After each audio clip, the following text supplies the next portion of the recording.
Oui, bonjour à tous, c'est le garage Pierre Auto Express.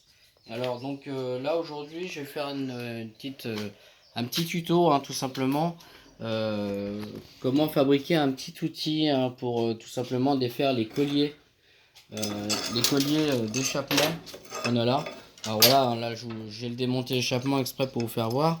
On est souvent embêté une fois qu'on a défait cette vis là. Bon, je vais le remonter directement comme ça vous saurez. Voilà, déjà le plus pénible c'est arriver à l'enlever, cette vis, parce que bien souvent elle rouille, elle se coince. Donc déjà le premier objectif c'est d'arriver à l'enlever. Voilà, on enlève la petite vis, le collier est toujours autour de son petit échappement, voilà. Et bien souvent on n'a pas assez de force pour l'écarter. Donc pour ceux qui n'ont pas de pince, parce qu'il existe des pinces à collier pour échappement bien sûr, et pour ceux qui ne l'ont pas, on peut fabriquer tout simplement un petit outil. Alors c'est une tige filetée de 6, mais vous pouvez très bien prendre du 8 ou du 10, ça fera aussi bien le boulot.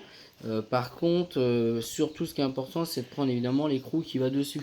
À chaque fois que vous prenez du 6, du 8, tout ça, prenez bien le boulon qui va se visser dessus. Bon, ensuite, donc là, ça c'était juste pour vous faire voir comment on le fabrique. On fait juste deux boulons tout simplement dessus. Mais on peut faire les mêmes outils un petit peu plus petits, un peu plus courts, parce qu'on a des gros colliers, des petits colliers. Donc c'est bien de les faire en fonction de la dimension du collier. Donc bah, tout simplement, on peut aussi rajouter de la rondelle. Hein. Alors là, regardez, c'est de la rondelle crantée. On peut prendre aussi de la rondelle lisse. C'est quand même plus sérieux. Bon voilà, c'était juste pour vous faire voir. Donc vous glissez ça ici à l'intérieur.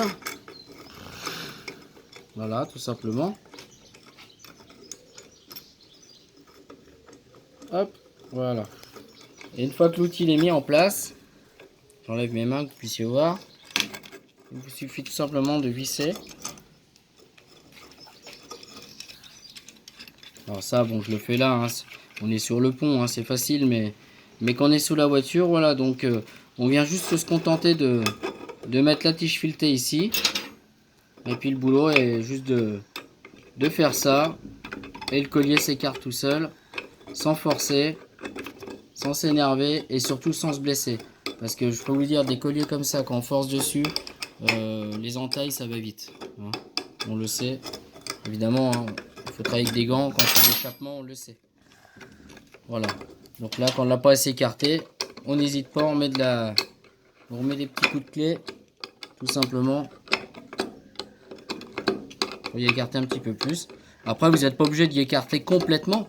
Le principal, c'est d'écarter suffisamment pour que, voilà, que ça sorte facilement et sans peiner. Voilà, vous voyez.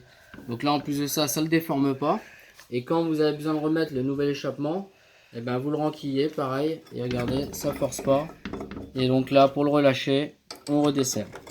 Voilà, tout simplement. Après, voilà, j'ai pris de la rondelle. C'est pas de la super rondelle, mais bon, en tout cas, c'est quelque chose qui fonctionne pour ceux qui veulent pas investir de trop. Pour l'occasion de changer un voire deux échappements dans leur vie, ça va très bien. Voilà. C'est un petit peu long, mais bon, des fois, comme on dit, doucement mais sûrement. On finit de desserrer. Pardon, excusez-moi, c'est quoi de sens. Bon. Hop. Et puis voilà, le collier est remis. Il n'est pas déformé et il sert déjà. Bon bah, j'espère que cette petite vidéo vous a aidé. Et puis, à bientôt.